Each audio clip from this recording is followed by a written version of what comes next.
102 countries, 7 continents, 10 million miles of road. In 15 years, Google Street View has circled the planet 400 times.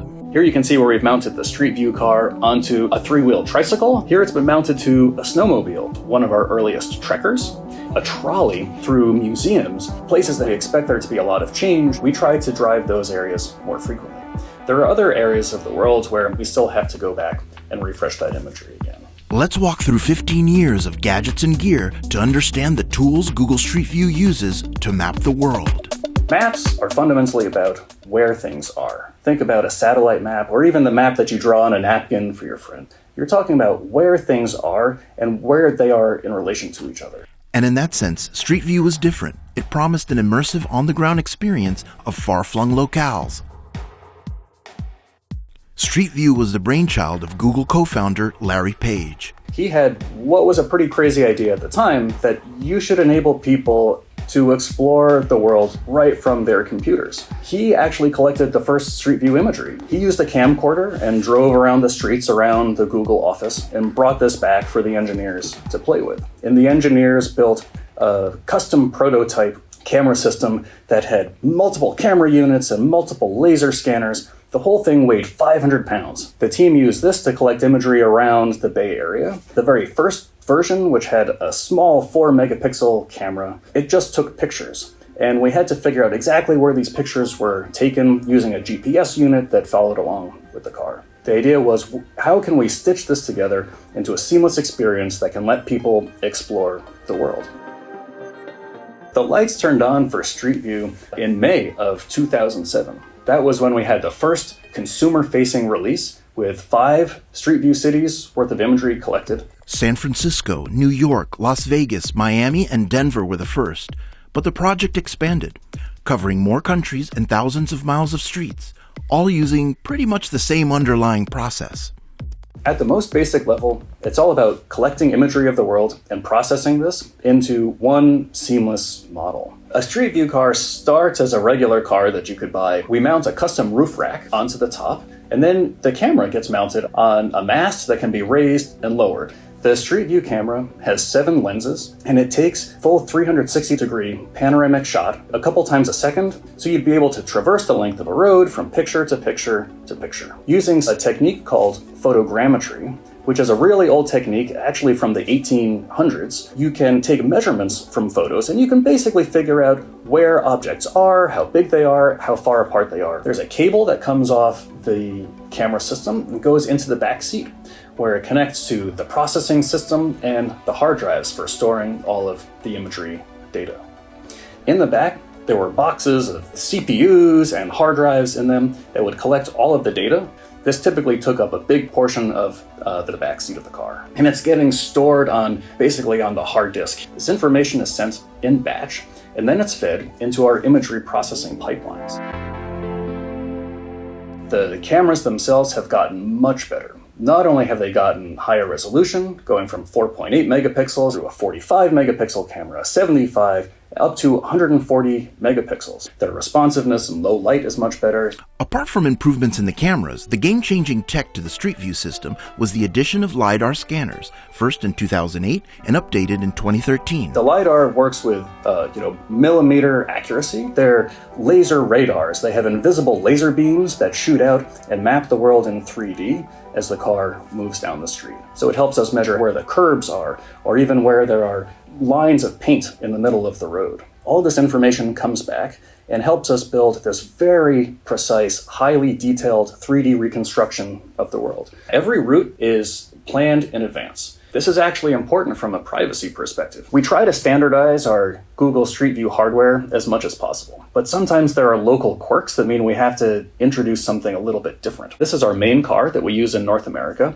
and the mast on top of the car is pretty tall. This is so the camera can see over parked cars that might be on the side of the street. When we first took this car to Japan, we ran into a problem. The streets are very narrow, and oftentimes people put up fences in front of their yard so that their yard won't be visible from the street. And we discovered that the Street View camera was actually seeing over these fences into people's yards. So we came up with a custom rig for the Japan market. And you can see that this car has a much lower mast. Another milestone expansion of the program was Trekker Gear, which took image gathering off-road in 2012.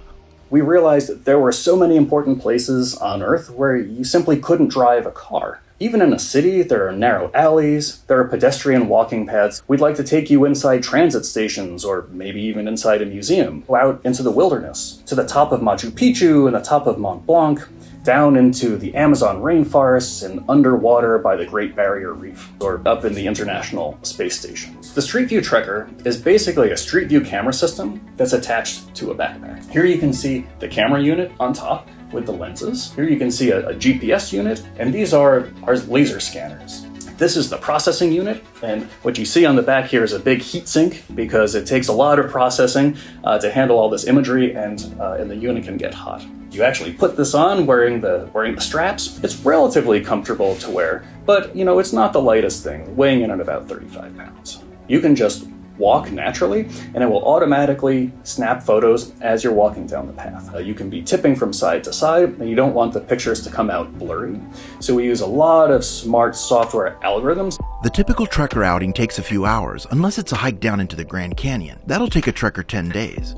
Google collects this imagery themselves through staff trekkers, through a network of third-party contractors, or by tapping a community of contributors who use their own 360 cameras. My favorite story about the Street View Trekker is about the Faroe Islands. Some enterprising folks who live there, they wanted the Faroe Islands to be on Street View as well. We actually sent them the Street View equipment, and they used sheep to carry the Street View camera around Sheep View.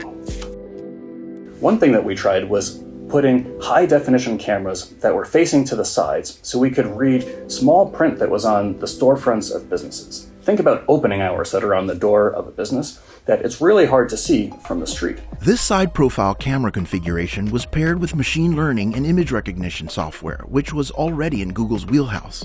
The engineers who first worked on this project had actually been working on the Google Book Search project. They were experts in processing imagery, and the Book Search project was trying to digitize all of the world's books in libraries. So these people knew how to work with imagery. And at first we had humans looking at this imagery combined with thousands of other data sources in order to build the roads and the business listings that you see on Google Maps. But the world is a really big place. So it wasn't too long before we started introducing machine learning to look at the images and automatically extract information.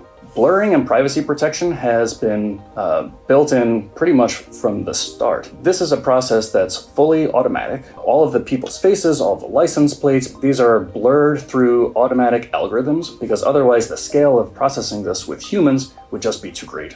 Recently, Google unveiled for us the latest camera, set to roll out on Street View cars over the next year. Our current generation cameras, they're designed for specific models of car that need to have a custom roof rack. With this, we can send it around the world. It has handles to make it easy to pick up. The whole thing weighs less than 15 pounds.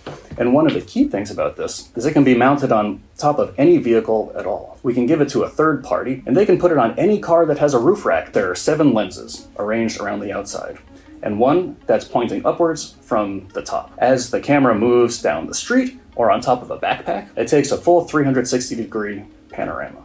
These are heat sinks. We've taken all of the processing power that used to take up the entire back seat of a car, and we've shrunk it down and we've stuck it inside the camera unit. So this is all you need in order to go collect Street View imagery.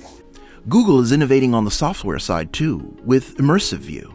We launched Immersive View, which is all of the billions of Street View images and aerial photos. Let's say you're planning a trip to London. We can take you to Westminster. You can see where's Big Ben and where's the London Eye and where are they in relation to each other. We can then overlay additional information on top of this model of the world. If you want to see what it looks like with the sun coming from one direction or the sun coming from another direction, using all of this imagery that we've collected, we can actually put these experiences into what we've collected from Street View. And when you're ready to choose a restaurant, we can fly you down to street level and show you real-time busyness and these future, rich, immersive experiences. This is what Street View will be powering. And hopefully it's helped people learn more about places around the world, about other people's communities, and about their fellow citizens.